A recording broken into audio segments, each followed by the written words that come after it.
Every town has a house people avoid, not because it looks different, but because something about it feels wrong. A house with a history no one wants to repeat. A place where conversations lower without anyone noticing they're doing it.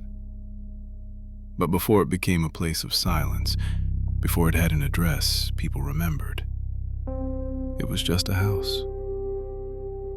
It was the home of a man named Alex Turner. That house was 128 Maplewood Street. And Alex didn't know it yet, but he wasn't living alone. Hey, my name is Alex Turner. I'm 30 years old, and until recently, my life was painfully ordinary. I grew up in a small mountain town called Red Maple Ridge. Quiet, cold, forgettable. The kind of place where nothing really happens. I worked 10 years at a hardware store called Harper's, stocking shelves, cutting keys, helping people fix things that were already broken. Then, one winter, a customer slipped near my aisle and broke his wrist. Management needed someone to blame. They fired me 2 days before Christmas. I lost my job, I lost my apartment, but I still had Milo. Milo was my border collie, 6 years old, smart, loyal. He slept at the foot of my bed every night. He was the only thing that still felt normal. Alex believed he had reached the lowest point of his life. He was wrong. I moved into a cheaper place on the edge of town, the Crestwood complex. Old building, peeling paint, lights that flickered, even when nothing was wrong. The first night, I heard a sound above my ceiling. Just a creak. Old buildings make noise, that's what I told myself. The second night, the creak moved. The third night, the ceiling light flickered. Milo stood up, growled. He stared at the ceiling, like something was staring back. One night, I dragged a chair into the middle of the room. I stood on it and pressed my ear to the ceiling. At first, nothing. Then, breathing, slow, steady, right above me. There are moments when fear doesn't scream. It listens. He sleeps at 11:42. He talks in his sleep. Sometimes he says the dog's name. The dog knows. The dog watches the ceiling. I don't like the dog. A week later, Milo disappeared. I searched the entire complex, calling his name, running until my legs gave out. I found him behind the dumpsters. Still. No signs of a struggle, no blood, no explanation. That night, something inside me broke.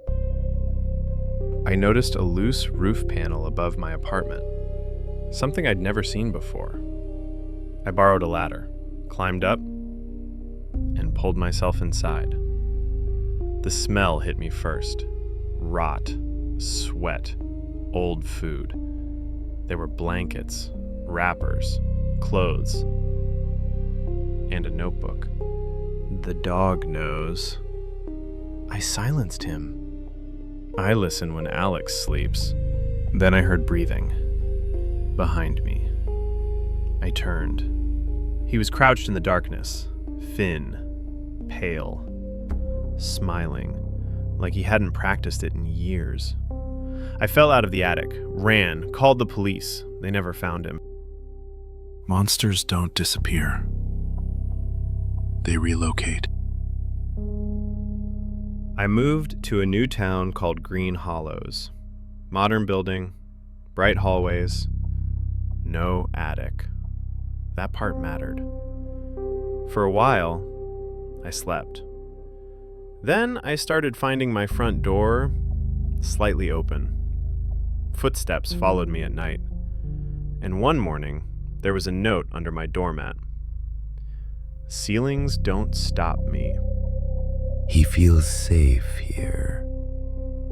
That makes it easier. It's 3:47 a.m. I'm in bed. Someone just opened my front door. I can hear breathing in the hallway. Slow, controlled. If someone ever hears this... At 3:50 a.m., multiple residents on Maplewood Street called 911. They reported a gunshot coming from number 128. Frank, wake up. I heard a gunshot. It came from Alex's house. Stay here. I'm calling the police.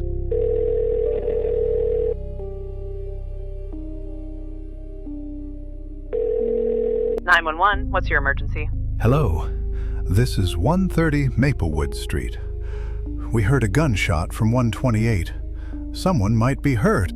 Officers are on the way. Please remain inside. At that moment, 2 officers were already en route. Officer Daniel Morse and his partner, Officer Ricardo Valdez. Unit 12 responding. Door appears partially open.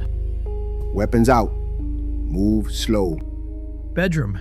We have 2 bodies. Call backup, call EMTs.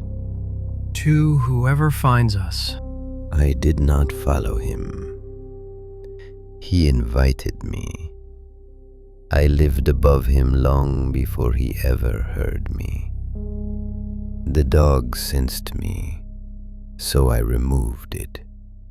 He thought distance mattered.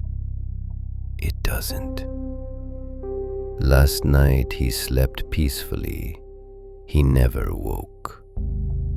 After he was gone, my purpose ended.